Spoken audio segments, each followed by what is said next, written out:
comes the money. Here we go. Money talk. Here comes the money. Money, money, money. Dollar, dollar. Dollar, dollar. Cheating, cheating, bling, bling, cut the chatter. You ain't talking money, then your talking don't matter. Ching, ching, bling, bling, patent pockets. You take the dollar, dollar, can't. On était donc dans l'échantillonnage. L'échantillonnage, on a fait pas mal de choses. Est-ce que vous arrivez à voir le partage? Oui, monsieur. Très bien. Donc, on les a déjà vus. D'accord, on a vu tout ça, on a vu tout ça. Les formules donc on a mis en jaune, pas de quantification, taille binaire du codage, le débit, etc. Ça a été fait. On a donné un exemple. On a donné l'échantillonnage des signaux analogiques. On n'a que XE, c'est-à-dire... est-ce que vous arrivez à voir la souris quand je fais déplacer la souris? Je suis en train de déplacer la souris. Maintenant, ok, c'est pas grave. Je suis dans la formule XE de t égale à X de t multiplié par le pain de Dirac. Donc, très bien, très bien. Donc, E de X, le signal échantillonné, c'est quoi? C'est le signal X multiplié par le pain de Dirac. Et on a dit qu'en passant par la transformée de Fourier, d'accord, donc ça fait un produit. Et le spectre donc résultant de la XE de t, donc ça va être dans le domaine spectral, la convolution. Donc, en posant XF le spectre de X de t et DF le spectre du pain de Dirac, on démontre que le spectre d'un signal échantillonné se calcule en effectuant la convolution des spectres XF et de F, ce qui donne donc, regardez donc cette formule-là devant la souris, donc XE de F, la transformée de Fourier de XE, c'est quoi? C'est celle de X, d'accord, le signal non échantillonné convolué par la transformée du pain de Dirac qui est bien entendu 1 sur TE delta 1 sur TE T. Ce qui donne une répétition. Quand on écrit ça, sigma X de JF moins MFE, ça veut dire tout simplement, je prends le signal XF, le spectre XF du signal non échantillonné, et je fais répéter. Et donc on est arrivé au théorème suivant.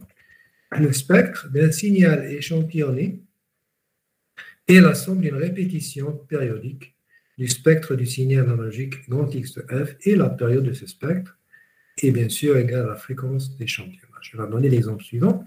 Alors, le signal X de T quelconque, on suppose qu'il a un spectre grand X de F de cette forme.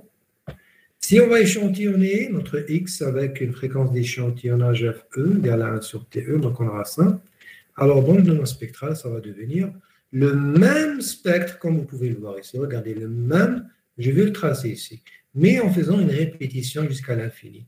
Deuxième répétition, troisième, quatrième, cinquième, jusqu'à l'infini. Et dans le sens négatif aussi. Donc, on démontre qu'un signal échantillonné garde le même spectre, mais le spectre est répété. Est-ce que c'est clair pour ce point, les gens?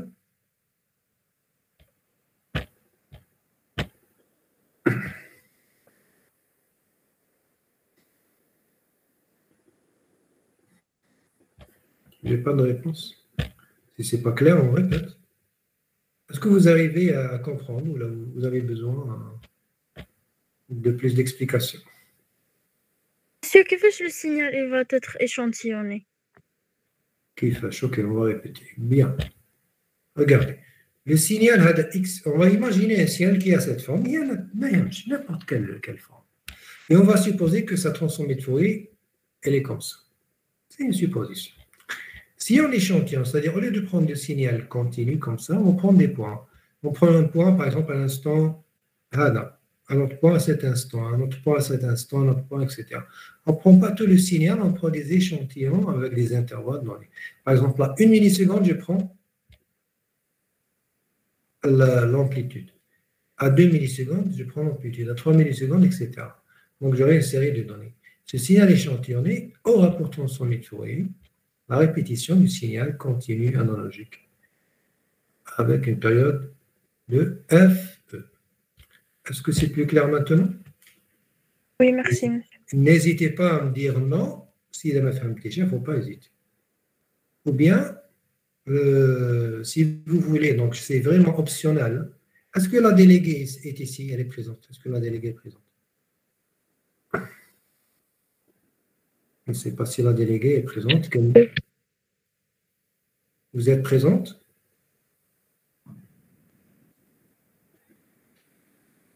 Oui, monsieur, je suis présente. Très bien, très bien. Je ne sais pas si vous étiez là au début du cours. Ce que j'ai proposé à vos camarades, tu peux transmettre. Donc, pendant la semaine des vacances, Inch'Allah, je voudrais faire un cours online, bien sûr, sous forme de révision. Le cours n'est pas obligatoire. Je répète, le cours n'est pas obligatoire. Si vous voulez ne pas assister, n'assistez pas. Vous êtes en vacances, personne ne peut vous obliger à assister. Mais il y a par exemple, les gens, les mefahmouch, et là, je voudrais faire une révision de ce qu'on a fait, je ne sais pas, les 3-4 chapitres. Donc, une révision très rapide. Peut-être il y a des gens qui aimeraient bien faire une révision. Et voilà. OK? Est-ce que le message, mademoiselle? D'accord, monsieur, c'est noté. Très bien. Bien entendu, elle est optionnelle. Si vous voulez assister, là, bienvenue. Si vous ne voulez pas assister, c'est votre droit. OK, donc on revient. Je pense, mademoiselle, celle qui a posé la question à Amina Zahra, je pense que ça va être beaucoup plus simple une fois qu'on va faire des exercices. Avec les exercices, on va peut-être mieux cerner les choses. Bien, il y avait la condition de Shannon, donc la condition de Shannon est un théorème très important. Regardez, on va le lire. Pour que l'échantillonnage se fasse sans perte d'information, il faut que la fréquence d'échantillonnage FE soit supérieure ou égale à 2 fois la fréquence maximale Fmax du spectre du signal. Donc, si vous voulez, FE, fréquence d'échantillonnage, doit être supérieure ou égale à 2 fois la fréquence maximale de votre signal. Et ce théorème, il est connu sous le nom de théorème de Shannon. Est-ce que c'est clair ou vous voulez plus d'explications?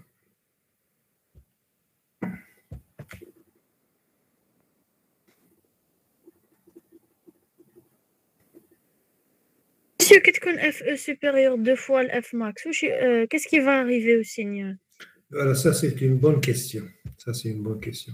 Si FE, donc la fréquence d'échantillonnage, est supérieure ou égale à 2 fois la fréquence maximale de votre signal, de votre spectre, ça veut dire que l'échantillonnage se fera correctement. Ça veut dire que l'échantillonnage se fera bien. Et donc, une fois que tu fais une opération inverse, c'est-à-dire la conversion numérique analogique, le signal TAC sous forme analogique, comme il était auparavant. Dans ce cas, tu peux d'une manière correcte, sans perdre de l'information. Voilà ce que ça veut dire. D'accord? D'accord, merci, monsieur. Très bien, pas de quoi. Maintenant, si vous ne respectez pas cette condition, il y aura de la perte, il y aura une perte de l'information. Donc, le signal TAC, il va perdre de l'information. Il y aura des informations qui vont être perdues, le signal, une fois que vous allez restituer l'opération inverse, donc du numérique vers l'analogique. Donc, il y a la condition qui doit être respectée. Ça, c'est un théorème très important. Vous allez le voir en 3e année, en 4e année, en 5e année. Et si vous allez faire votre doctorat, vous allez le voir en doctorat, dans votre recherche, dans votre travail. Donc, c'est un théorème très important. Je vous demanderai de l'apprendre par cœur. OK? Et il n'est pas difficile. Regardez, FE supérieur ou égal à 2 Fmax. Il n'y a rien de difficile, il n'y a pas d'intégrale, il n'y a pas de cosinus, rien. Alors, c'est quoi Fmax? Si je représente mon spectre de tout à l'heure, ici par exemple, le signal, le Fmax, si vous voulez, le Fmax,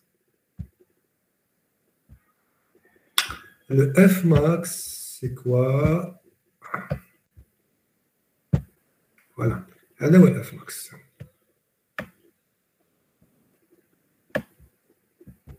J'écris très mal, vous m'en excusez. Mais bon, j'écris avec la souris, donc juste vraiment. Voilà, ça c'est MAX. Voilà. Donc la valeur de Fmax, c'est ça. Ou Hada, c'est moins Fmax, d'accord? Donc la valeur maximale du triangle, c'est la fréquence maximale du triangle. Est-ce que vous arrivez à voir ça? Donc si c'était un triangle, par exemple, c'est la valeur supérieure extrême droite de l'angle de la pointe du triangle. D'accord? C'est la fréquence maximale pour laquelle le spectre n'est pas nul. Est-ce que c'est clair?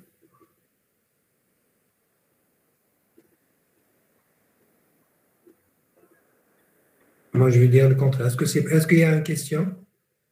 Quelque chose qui n'est pas clair? Oui, monsieur, c'est clair. Très bien, je vous remercie. Donc, on passe à la suite. On passe à la suite.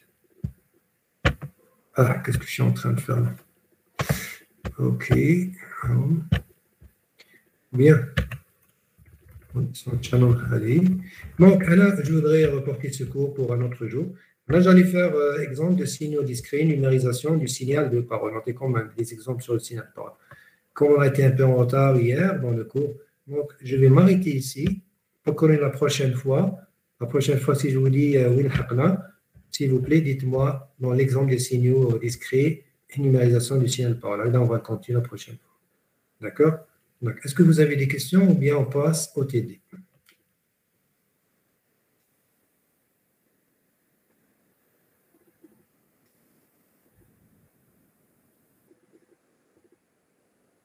Monsieur, des questions là à propos du début du cours. Est-ce que vous pouvez faire un petit résumé de ce que vous avez dit hier? Oui, bien sûr, pas de problème. Ok, donc on va aller rapidement, parce qu'on n'a pas beaucoup de temps aujourd'hui. Mais le résumé, si vous voulez, il va être beaucoup plus intéressant de le faire pendant les vacances, si vous voulez bien sûr assister.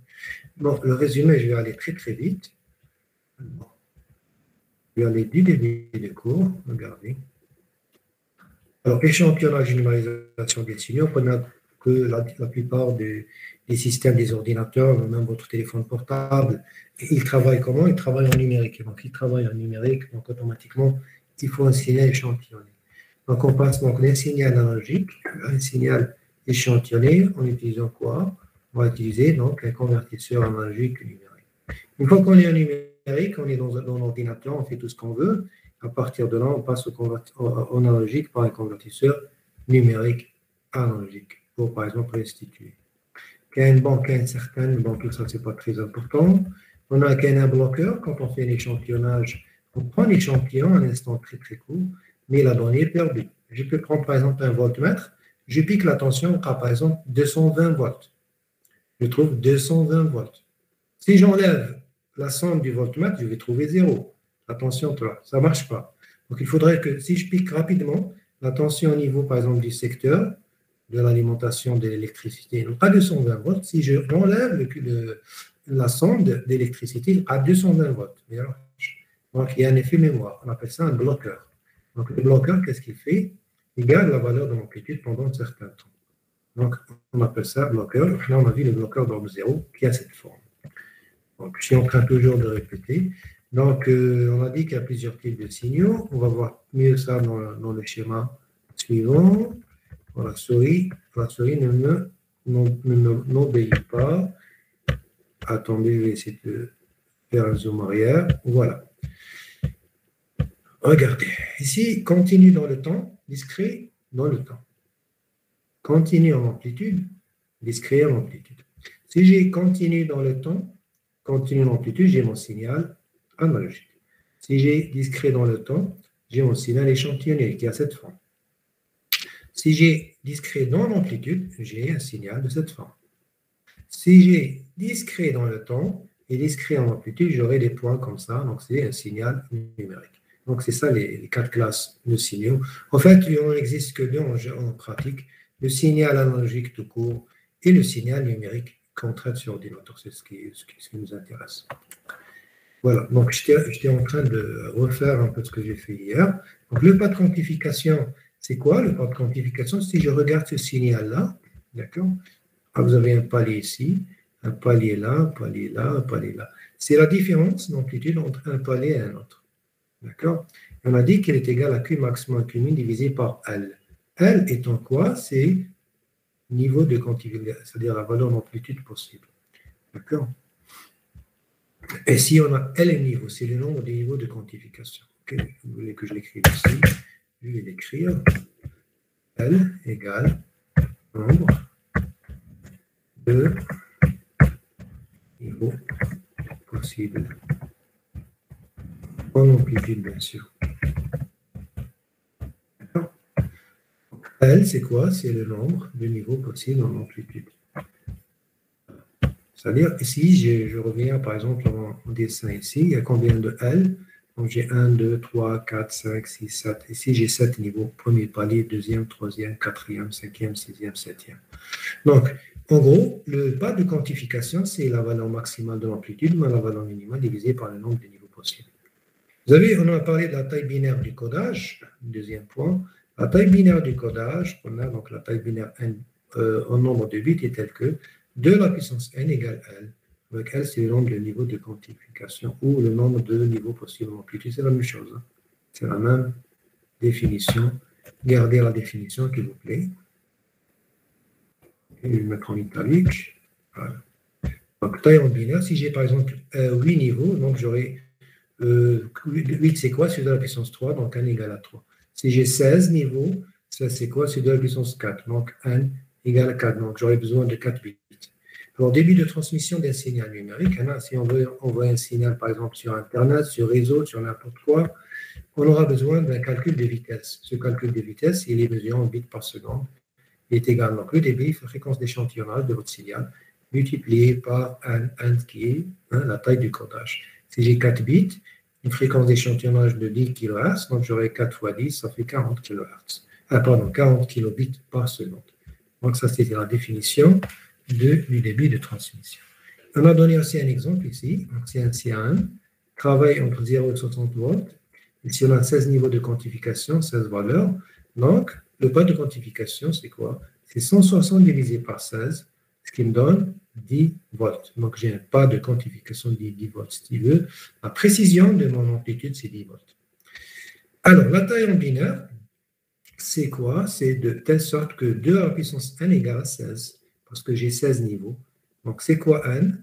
Probablement n va être égal à 4, parce que je sais que 2 à la puissance 4 semble dans 16. Donc, j'aurai, pour coder ce signal, j'aurai besoin de combien de bits? De 4 bits.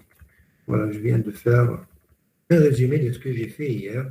Et puis, donc, c'est tout simplement la définition mathématique de l'échantillonnage des signaux logiques. On a dit que le signal échantillon XE, c'est le signal X de T analogique, qu'on multiplie par le n de Dirac. Et donc, la transformée de Fourier, ça va être la transformée de Fourier de XF convoluée par un pain de Dirac.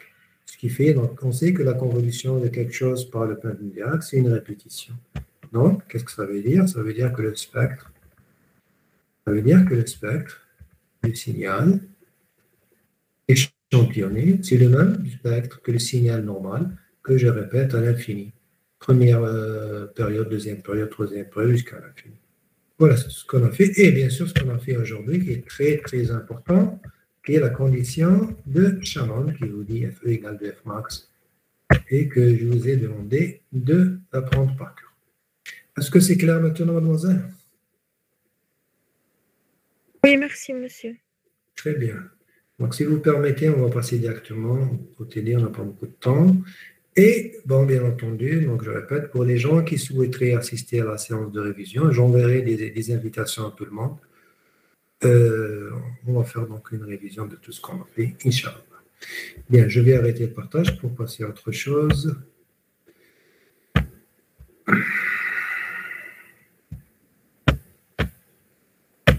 Je pense qu'on était arrivé au télé sur la corrélation, donc je pense que c'est l'exercice numéro 3.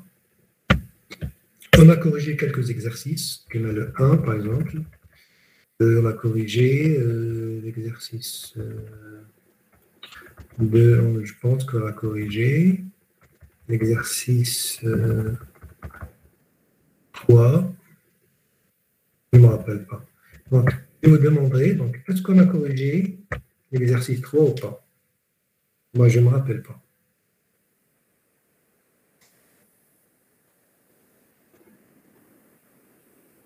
Non, monsieur, on s'est arrêté à l'exercice 2 ou l'exercice 2, ma la prochaine fois, je vais vous expliquer l'exercice 2. D'accord, donc on va essayer de faire le 3 et éventuellement revenir au 2. Le 2, qu'est-ce qu'il demande? On va revenir. Alors, l'exercice 2. Soit x de t égale exponentiellement t échelon avec un positif, calculer sa fonction d'autocorrélation pour un taux positif déduire son énergie totale. Donc, l'autocorrélation, comme c'est un signal un peu compliqué, regardez, à chaque fois que vous avez un signal fait l'exponentiel, l'échelon, Ce n'est pas un signal qu'on a l'habitude de voir. Donc, directement, utiliser l'intégrale. On n'a pas le choix. Donc, on va utiliser l'intégrale de moins l'infini à plus l'infini, xt plus taux. Donc, c'est la définition qu'on a fait en cours pour un taux positif. On a fait le taux donc, qui va se limiter de 0 à l'infini. Les exponentielles vont s'additionner. On aura exponentiellement un taux qui sort. L'intégrale de l'exponentielle moins 2at qui va donner 1 ou moins 1, pardon, ou 1 sur moins 2a. Donc, ça va me donner, au final, donc après tout calcul, l'exponentielle moins a taux divisé par 2a. Allez, c'est l'autopération. On vous demande aussi l'énergie. Par théorème, on sait que l'énergie, c'est quoi? C'est l'autocorrélation point 0. Donc, je prends l'autocorrélation. Regardez, je remplace taux par 0. Exponentielle 0, c'est 1. Divisé par 2a, donc c'est 1 sur 2a. Donc, allez, je pense qu'on a fait. Est-ce que vous avez des questions sur l'exercice 2?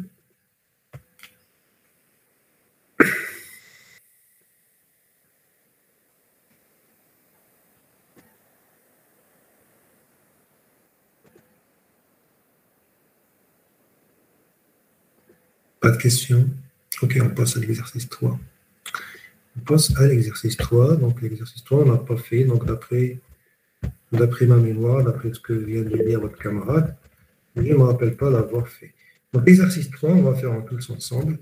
Soit x de t égale sinus de pi f0t, f0 étant une constante, y t égale cosinus de pi f0t, déterminer la fonction d'intercorrélation de x de t et y de t.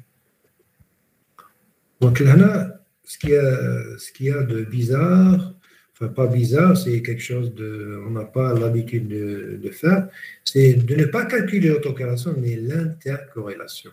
Et l'intercorrélation entre deux signaux, qui peut me dire d'entre vous ce que ça représente, la corrélation ou l'intercorrélation entre deux signaux? Qu'est-ce que ça représente?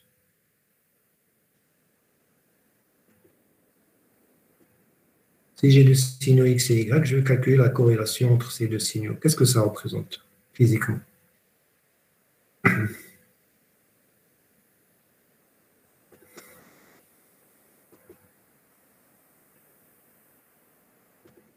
Et on a vu au début du cours. Rappelez-vous, donc, la corrélation entre deux signaux, ça représente le degré de ressemblance entre ces deux signaux. D'accord? La corrélation entre deux signaux, ça représente le degré de ressemblance de ces deux signaux. D'accord? Est-ce que c'est clair?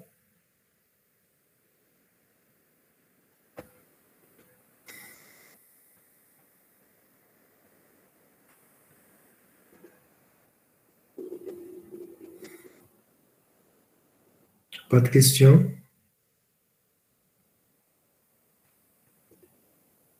Est-ce que vous avez une proposition? Comment on va faire? On va calculer donc l'intercorrélation entre les deux signaux x et y.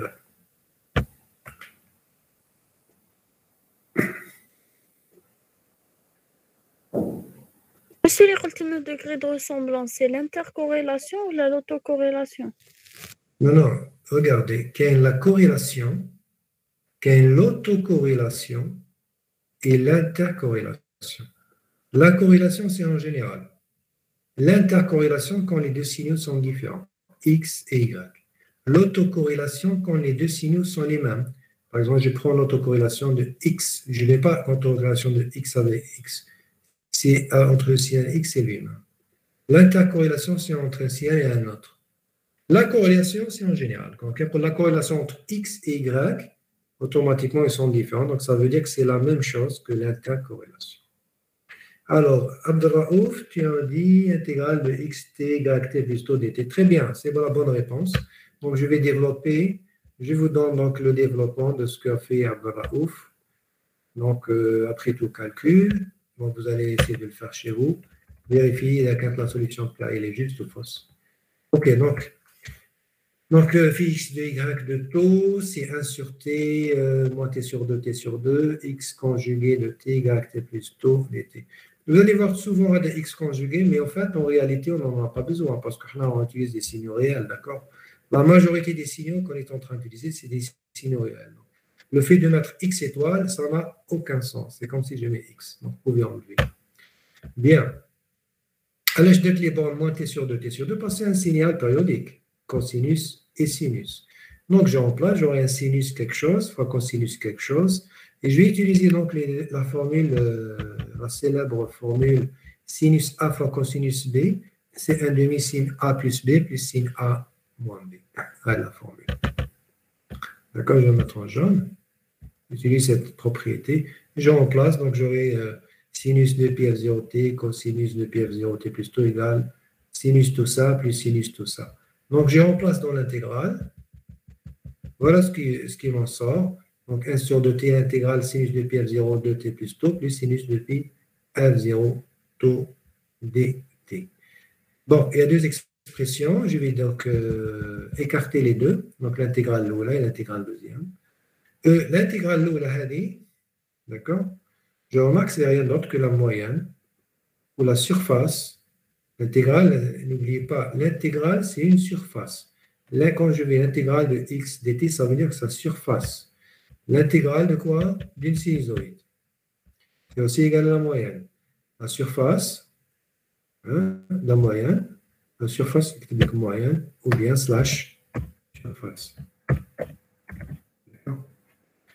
Une sinusoïde, vous savez, vous avez une alternance positive, je vais voir un peu une sinusoïde, la catandéna. Un dessin des sinusoïdes, malheureusement. Allez. Donc, je reviens donc à mon truc. Donc, vous avez cette partie, cette intégrale, qui est la moyenne d'une sinusoïde. Vous savez, une sinusoïde, comment elle est faite? Vous avez une alternance positive, une alternance négative. Une alternance positive, une alternance négative. Donc, une surface positive, une surface négative. Une surface positive, une surface négative. Quand je fais la somme, je tape. Qu'est-ce que ça va me donner comme somme? 0. Très bien. Si je mets plus 5, moins 5, plus 5, moins 5, plus 5, moins 5, on a à l'infini. Ça va me donner 0. Et donc, quand on donne qu'il y a deux alternances, positive et négative, au niveau de cette intégrale, donc la surface est nulle. Donc, la partie hadi, qui ne dépend pas du tout du temps, ce n'est pas le dt, ce n'est pas le temps, c'est le retard. Donc, carrément. Et donc, j'aurai ça. Je descends un peu. Donc, Fx égale tau égale 1 demi de t, kada. Donc, ça, je fais sortir le sinus de pi f0 tau parce qu'il ne dépend pas de t. Je fais sortir à l'intégrale de moins t sur 2 dt, c'est quoi? C'est tout simplement t. Et donc, j'aurai un demi-sinus de pi f0 tau, t sur t qui est égal à 1. Donc, finalement, c'est un demi-sinus de pi f0 tau. Ça, c'est l'intercorrélation entre les deux signaux de l'exercice 3. Est-ce que vous avez des questions?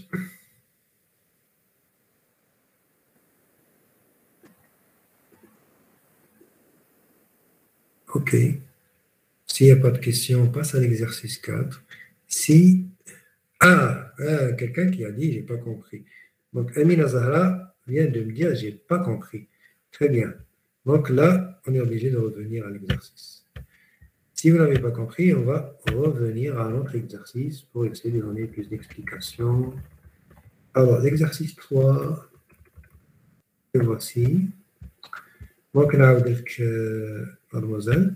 Donc, on a soit x égale sinus de pi f0t, y égale cosinus de pi f0t, donc deux signaux qui ont la même période.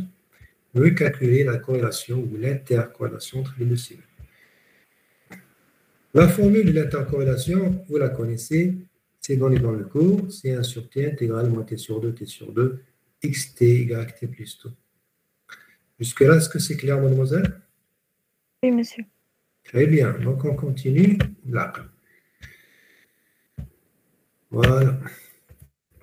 C'est égal à 1 sur t intégrale de sinus de pi f0t cosinus de pi f0t plus tau. Je remplace. D'accord, je n'ai rien fait, je n'ai fait que remplacer. Alors, je vais déclarer tangent parce que c'est une propriété trigonométrique qui dit que sinus A fois cosinus B, regardez, qu'un sinus quelque chose fois cosinus quelque chose. Sinus quelque chose fois cosinus quelque chose. Allez, il me gêne. Donc, pour éviter ce problème, on installe cette propriété. Sin A fois cos B est un demi sin A plus B plus sin A moins B. Est-ce que c'est clair jusque-là? Oui, monsieur. Eh bien, on continue. Monsieur, Oui. X étoile, c'est quoi? X étoile, allez. ايه Alors, X étoile, c'est le conjugué de X. Quand on a un nombre complexe, par exemple, 5 plus J fois 3. 5 plus J fois 3. Le conjugué de terreau, c'est 5 moins J fois 3.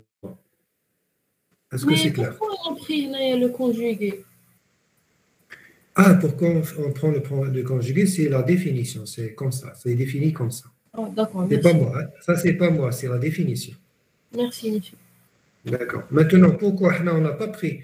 Par contre, si tu me dis, si tu m'avais posé la question, pourquoi on n'a pas pris le conjugué, je vais te dire pourquoi on n'a pas pris le conjugué, parce que tous nos signaux sont réels. Donc, on s'en fout complètement de ces conjugués. Il faut plus. C'est-à-dire, dans la majorité des exercices que vous allez voir avec moi, on va complètement ignorer ces étoiles parce que nos signaux sont réels. Et le conjugué d'un réel, c'est quoi? C'est lui-même. D'accord? D'accord? Ok, ça veut dire que l'étoile, donc quand même, par exemple, si vous êtes dans un examen, là, vous enlevez l'étoile, c'est juste pour moi. L'examen, la forme, me dirige étoile. Je considère juste parce qu'on utilise des signaux réels. Bien. Donc, on a développé par la formule sin A cos B. Je remplace. C'est assez compliqué, je ne vais pas le lire. Vous pouvez prendre des clichés de l'écran. Ça se complique, comment ça se simplifie parce que la partie Hadi, la première intégrale, regardez, c'est la surface. Quand on dit, mademoiselle, quand on fait l'intégrale d'un signal, c'est sa surface. Pour Hadi, l'intégrale de sinus, c'est quoi? C'est sa surface. Le sinus, c'est une alternance positive, je vais essayer de dessiner, mais comme je suis mauvais en dessin par la souris, donc essayez quand même de voir un peu. Regardez, voilà, ça fait comme ça. Enfin, j'essaie de faire un sinusoïde, mais bon. Voilà. Non, ça va très très mal.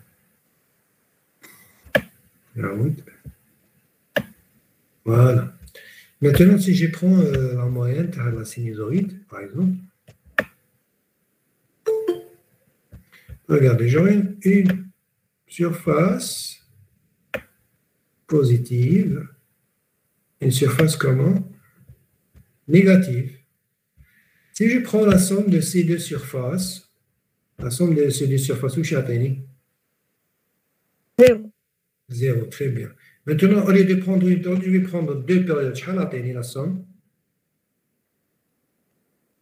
Toujours 0. Si je prends 20 périodes, je vais me 0. toujours. Si je prends une infinité de périodes, ça va toujours être 0. C'est pour ça que cette partie était annulée. Donc, on complètement, on enlève puisqu'elle donne 0.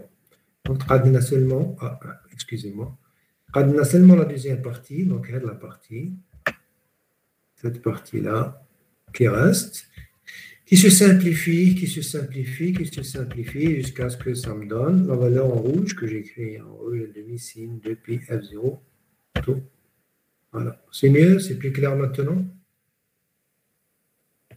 Monsieur, كي جاي 2 تي بلس 2 اللي قلنا شاك فوا واحدة بلس واحدة موان.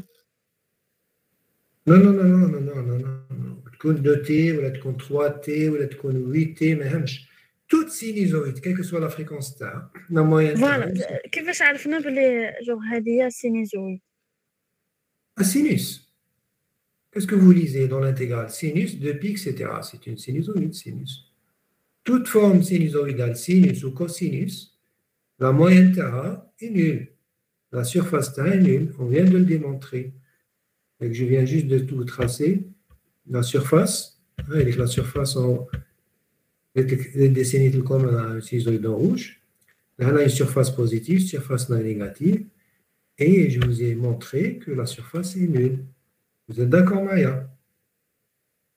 Oui, monsieur. Monsieur, genre, je veux dire, la première, c'est la première intégrale, sinus. La deuxième intégrale, تاني sinus. La première, demain, égale 0. Ou la deuxième, خرجنا حساب واحد آخر. Mais attention, ce n'est pas la même chose. Oui, d'accord, je suis d'accord, Marc. La première, c'est un sinus. D'ailleurs, on le voit ici. Voilà, ça, c'est sinus. Vous allez me dire aussi, non, mais j'ai un sinus. Ce n'est pas la même chose. Regarde, je vais l'écrire en rouge. Voilà. Là, vous avez le temps. Dans la deuxième intégrale, est-ce qu'il y a le temps? Qu'est-ce que le temps? Est-ce que dans la deuxième intégrale, quel est le paramètre T? كاين تو برك. Non, taux, c'est une constante pour moi parce que c'est intégré par rapport à dt. Donc, le sinus x, c'est une constante. Ce n'est qu'une constante, je n'intègre pas. La valeur هذه, d'accord, que j'ai encerclé en rouge, c'est une constante. La constante relève carrément de l'intégrale. Il n'y a pas de t. C'est un sinus de 2, c'est une constante, puis c'est 3,14. F0, c'est une constante. Tau, c'est un retard considéré comme une constante parce que c'est intégré par rapport. D'accord, Hamti? Oui, merci, monsieur. D'accord. OK. Donc, on va passer, s'il n'y a pas d'autres questions, on va passer à l'exercice suivant.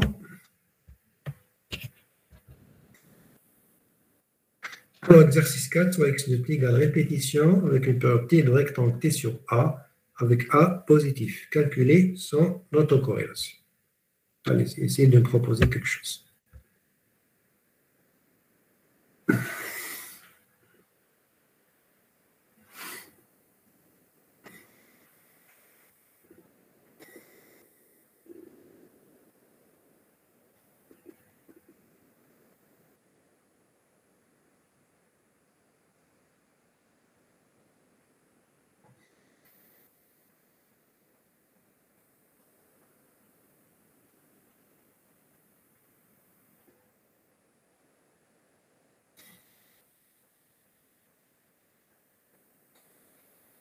Comme indication, je peux vous dire, utilisez un théorème qui vous donne une formule directement quand on a une répétition d'un signal. Comment exploiter donc, cette répétition. Et donc, il n'y a pas de calcul à faire. Il n'y a pas de calcul à faire, c'est juste une répétition à faire. Une propriété qu'on avait en cours concernant la répétition.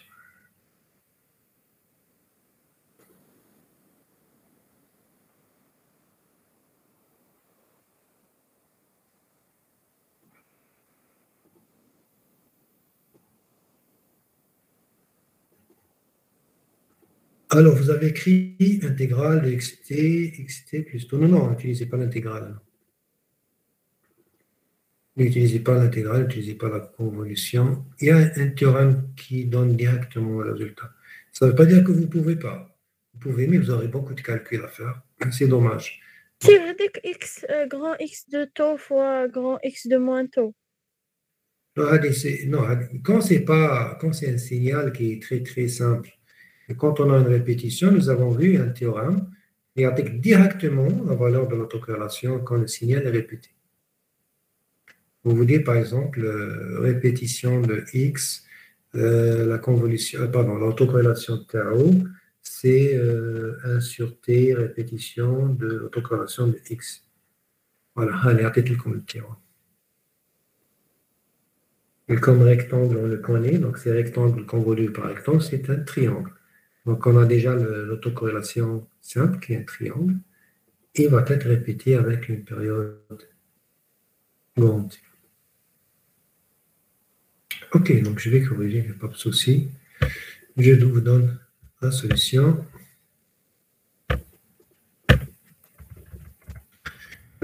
X de t, périodique de période t, voilà, on peut là où je suis, hein. Chez Ben.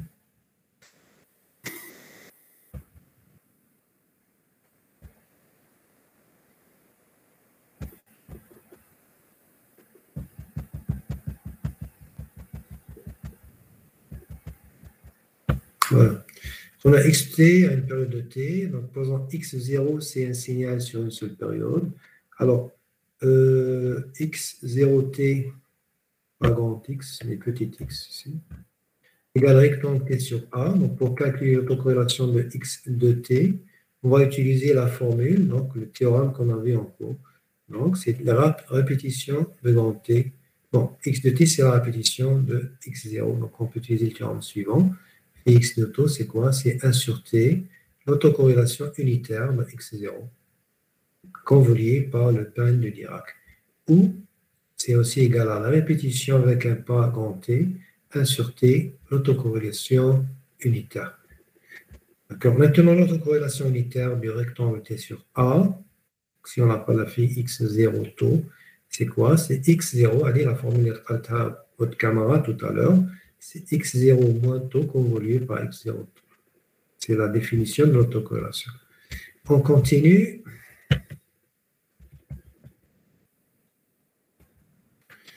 On est arrivé là. Est égal à X0 taux convolué par X0 taux, car X est pair. Ça veut dire X de moins taux, c'est aussi égal à X de taux. D'accord? Bon, c'est égal rectangle de taux sur A convolué par rectangle de taux sur A, c'est égal à A triangle taux sur A. D'accord? Donc, d'après le théorème, le théorème qui est là,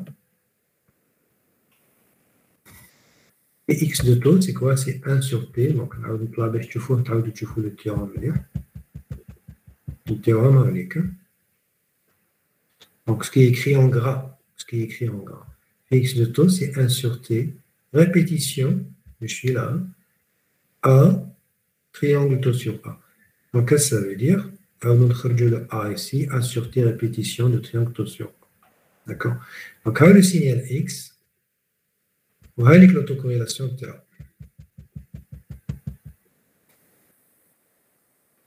Donc, on remarque que ici, l'autocorrélation du premier rectangle, regardez. Le premier rectangle, X0, qui est un seul rectangle, son autocorrélation, c'est L. Je vais utiliser les crayons. Si je prends ça, d'accord? Le premier rectangle. Donc, son autocorrélation, c'est quoi? C'est le signal encerclé en rouge. D'accord? Maintenant, si j'ai une répétition de rectangle, automatiquement, l'autocorrélation tau, c'est la répétition de ces triangles. Bien entendu, multiplié par A divisé par grand T. D'accord? A, c'est la largeur du rectangle, et grand T, c'est la période de la répétition. Donc, voilà ce que j'ai obtenu au final, donc pour l'autocorrélation de mon signal répété.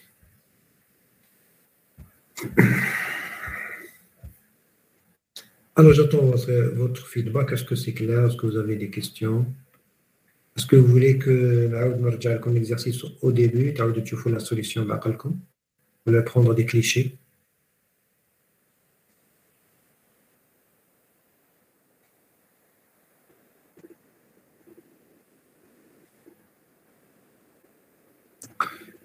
Est-ce que c'est clair ou là c'est un peu flou?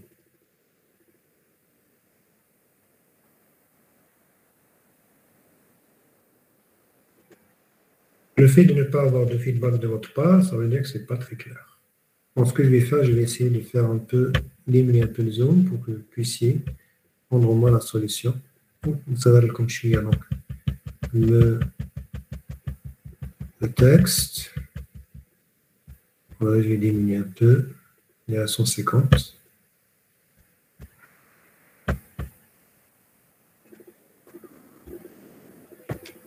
Voilà. Est-ce que vous arrivez à voir la solution avec l'exercice en même temps?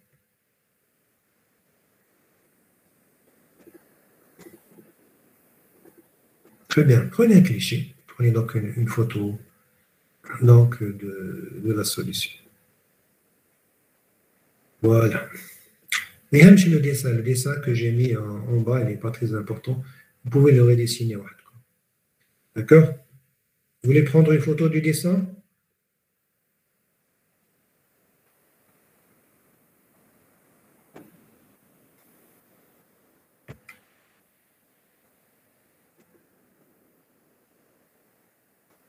Pas de réponse. Ok, montrez-les quand même le temps.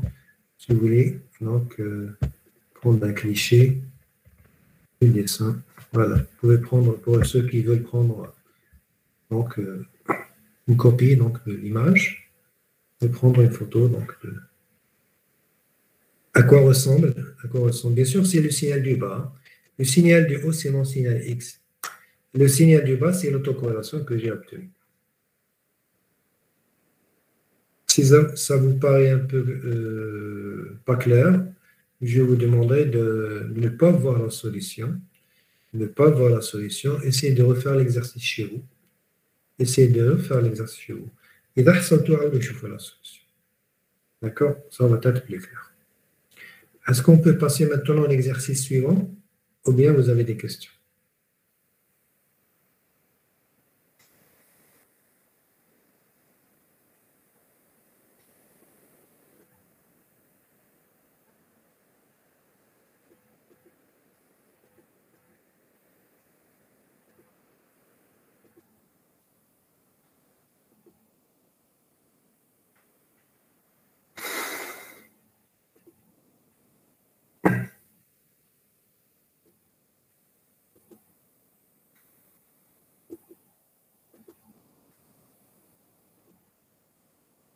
J'attends votre réponse. Est-ce qu'on peut passer à l'exercice suivant? Ah, comment on a dessiné? D'accord, il y a une question de votre camarade qui dit comment on a dessiné le signal. Bon, le premier signal, c'est... Bon, on va effacer. Je vais effacer ça. Pour le premier signal, c'est la série du rectangle, c'est la définition de votre signal X. Je n'ai rien inventé. Au moins, on le compte dans l'exercice. Regardez. X de t, c'est la répétition du rectangle. Avec une période t. Donc, vous allez dessiner un rectangle, vous le répétez avec une période t. Donc, le premier rectangle, il est centré autour de 0. Le deuxième, il sera centré autour de t. Le troisième, autour de 2t, 3t, et bien sûr négatif et positif. Donc, Hadi, je n'ai rien à rajouter, c'est juste la définition de x. Là, maintenant, comment je suis passé donc, de cette définition, donc, voilà, jusque-là. Comment je suis passé de cette formule à cette formule? Oh, alors, regardez, vous avez triangle taux sur A. Triangle taux sur A, donc on a le triangle à une largeur de 2 fois A. Donc ça va de A moins A, son amplitude c'est 1, mais le 1, on vous dit répétition. Donc quand on dit répétition, c'est comme si vous faites des photocopies, d'accord? Une infinité de photocopies. Donc vous faites une répétition de ce signal-là avec une période grande. Donc, il est centré autour de 0. AD, ça va centré autour de quoi? De t. Le troisième, ça va centrer autour de quoi? 2t, 3t, 4t, 5t, etc. Il y a aussi de la partie négative. Voilà, donc j'espère que j'ai répondu à votre question.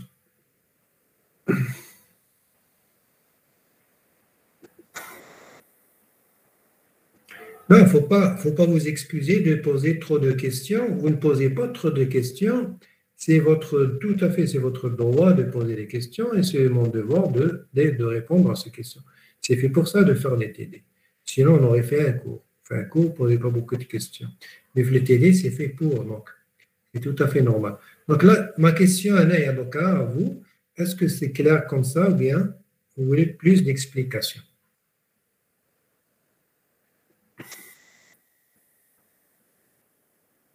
شوف لي كالكول فوق ما بانيش فهمت مليح l'exercice. On va les revoir les calculs. On va les revoir.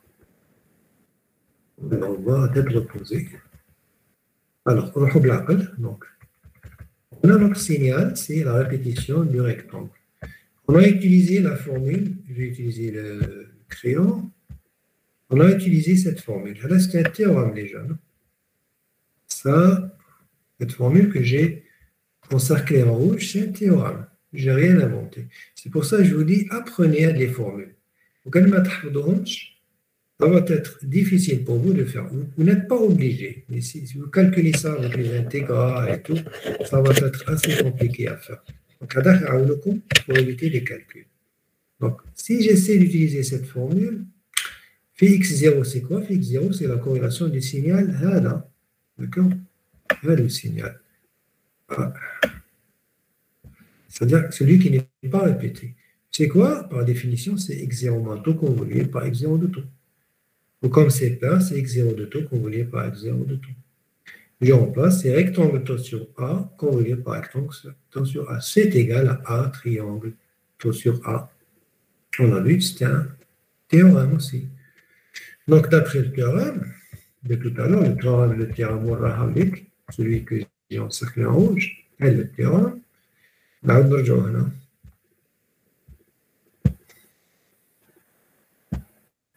Voilà le théorème que j'utilise, que je réutilise ici. C'est 1 sur T, répétition de A triangle taux sur A. Donc, tout ça, il est A sur T, répétition de triangle taux sur A. Donc, je dessine mon triangle. Le seul triangle que je fais avec une répétition, l'opérateur répétition, qu'est-ce qu'il fait? Il fait répéter avec une période T. Nouvelle J fait 0, son trait 0, le deuxième T, l'autre fait 2T, 3T, et ainsi de suite. Voilà, est-ce que c'est plus clair maintenant? D'accord, merci beaucoup, monsieur. Il n'y a pas de quoi. Donc, si vous ne voyez pas d'objection, on continue avec l'exercice 5.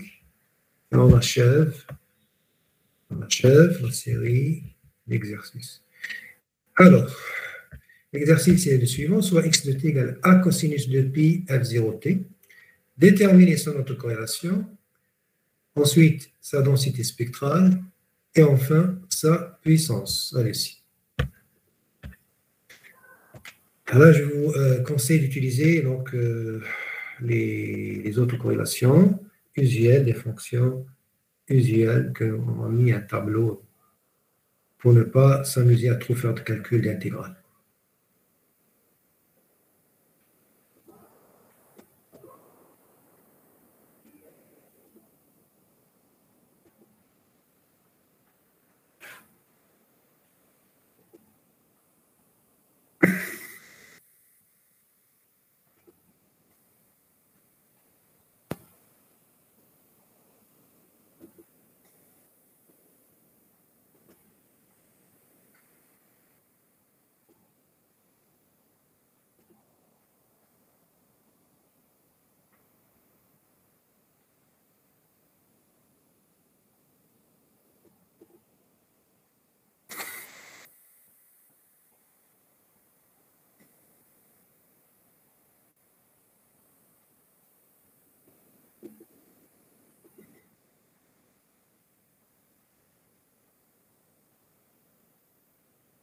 Donc, vous avez deux solutions, soit utiliser carrément la propriété usuelle, soit carrément calculer l'intégrale. Donc, c'est intégrale intégrale de cosinus multiplié par cosinus. Et là, vous aurez donc utilisé la formule trigonométrique cos A fois cos B et simplifié par les formules trigonométriques.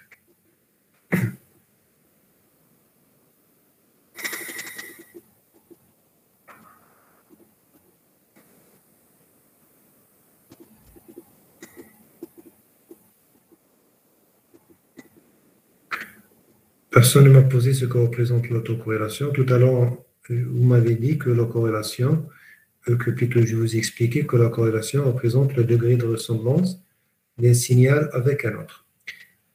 Et l'autocorrélation représente aussi donc quoi? Le degré de ressemblance de quoi? D'un signal avec lui-même, c'est ça, physiquement. Si je dis que la corrélation générale représente le degré de ressemblance d'un signal avec un autre. Donc, si je prends l'autocorrélation, donc c'est quoi? C'est la corrélation du signal avec lui-même. Donc, ça va être la ressemblance d'un signal avec lui-même. Est-ce que vous êtes d'accord, Maria?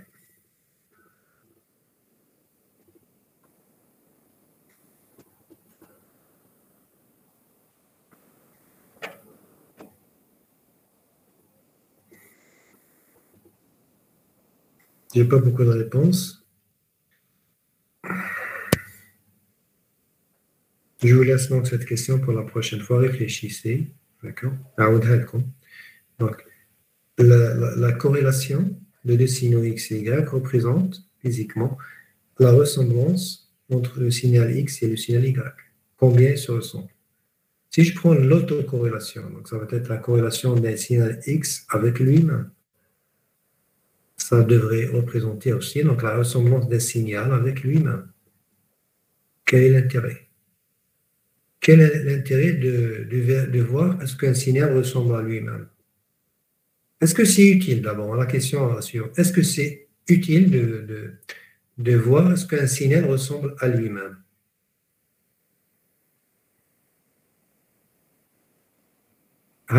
Oui, pourquoi? D'abord, bon, je vais poser la question autrement. Est-ce qu'un signal ressemble à lui-même?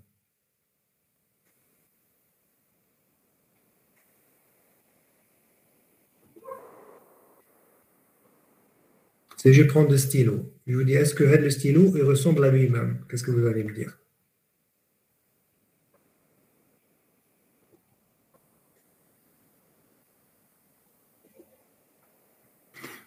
Automatiquement, chaque chose ressemble à elle-même.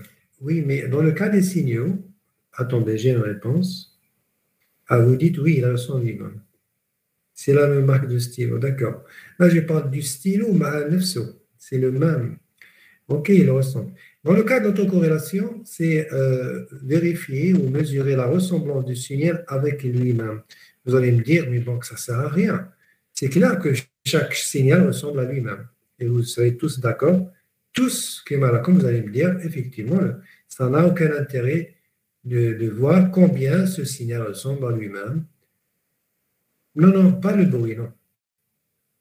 En fait, on veut mesurer la ressemblance d'un signal avec lui-même décalé. Mais si avec lui-même, lui-même. D'accord? C'est clair. Si c'est lui-même, Hagdak, ça va être automatiquement le même. Je veux prendre le signal X. Je veux prendre le même signal X, le décaler dans le temps avec un retard taux et voir ce qu'il se ressemble après un décalage taux. OK, donc on vient à notre exercice. Donc, s'il n'y a pas de proposition, je vais vous donner la solution. La solution, donc, en principe, elle est là. Voilà, donc pour l'autocorrélation, vous avez x de t périodique de période t. On va utiliser donc la formule intégrale. C'est Px de taux, c'est 1 sur t, intégrale x étoile tx t plus taux. Je me fais l'examen, je fais l'interro et éventuellement si on fait l'interro, d'accord? Mais des louches étoiles. Et d'être tout étoile, c'est juste, hein? Et d'être tout étoile, c'est la formule la plus juste. Et d'être touche le étoile là, c'est aussi juste. Je considère juste parce que là, on utilise des signaux réels. Et donc, ça n'a aucun intérêt. On remplace x par sa valeur, c'est le cos. Donc, ça fait 1 carré sur t, cosinus de pi f0t, cosinus de pi f0t plus taux. Nestamenons la formule.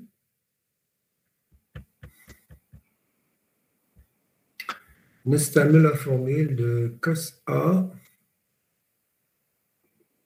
Je pense qu'il y a une erreur ici. Vous vérifiez avec moi. Ce n'est pas cos sin avec cos. Non, c'est cos.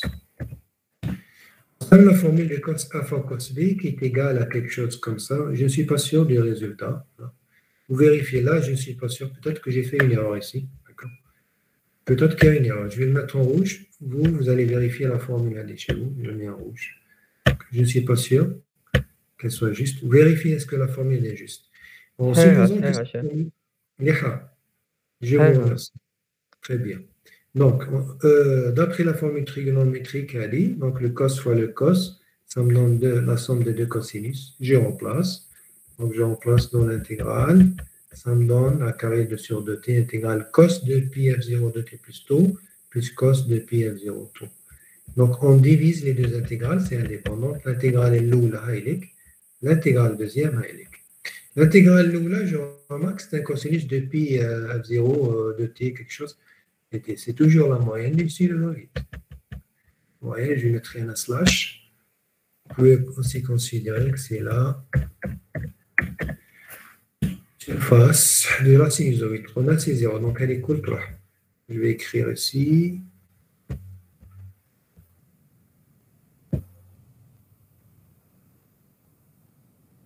Donc je vais barrer cette partie-là. D'accord? Elle va partir, donc traduire la partie la deuxième. La deuxième, donc je la remplace, donc ça fait 1 carré sur 2t, intégrale de cosinus de pi f0 taux, Adaga ne dépend pas de t, donc il peut sortir de l'intégrale. Donc j'aurai a carré sur 2t, cosinus de pi f0 tau. L'intégrale a descendre dans t. Au total, j'aurai donc ce résultat en rouge, a carré sur 2, cosinus de pi f0 tau. D'accord? Pas de questions déjà?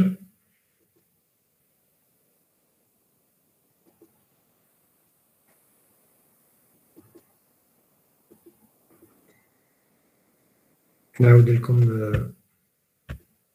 le résumé en arrière pour que vous puissiez prendre un cliché.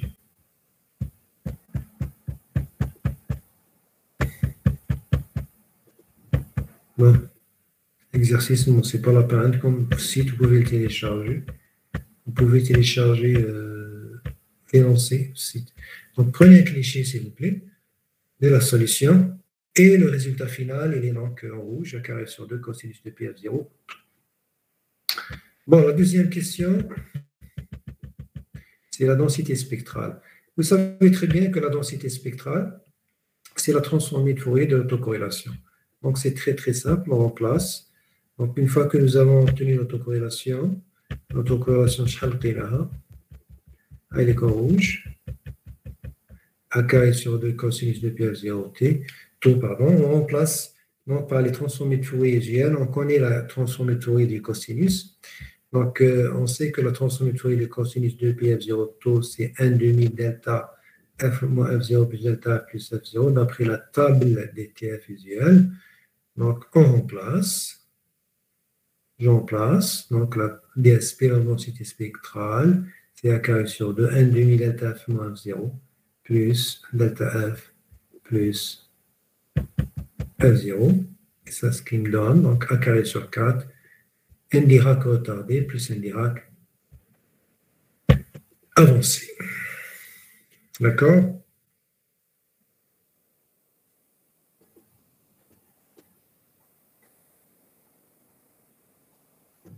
Vous pouvez prendre un cliché si vous voulez.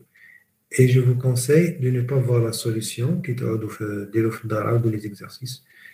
Ou quelques mots, la solution TACOM, vous comparez avec la solution que je te fais. Mais si vous regardez directement la solution, la dernière question, donc on vous dit calculer la puissance de ce signal.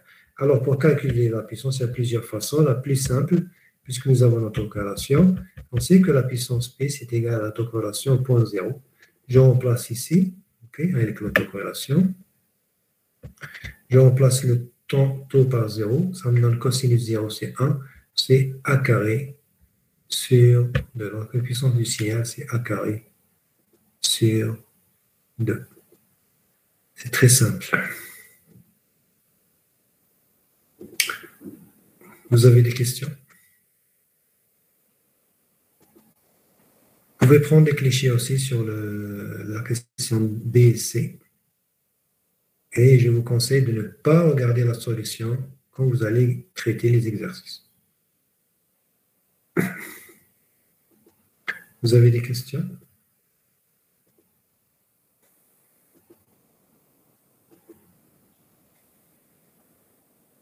Non. Ok, donc Abdullah Ouf, je vous remercie d'avoir répondu. Je remercie tous les étudiants d'avoir été présents et d'avoir assisté à cette suite du cours et cette suite du TD, donc où on termine donc la série sur l'autocorrélation. Donc, n'ayant pas beaucoup de temps, je ne voudrais pas trop vous retenir. Je souhaiterais m'arrêter là et je vous inviterai, donc je vous enverrai des invitations, Inch'Allah, pendant la première semaine, enfin c'est une semaine, les vacances. Tel comme donc des invitations pour les vacances, on va faire donc une petite révision.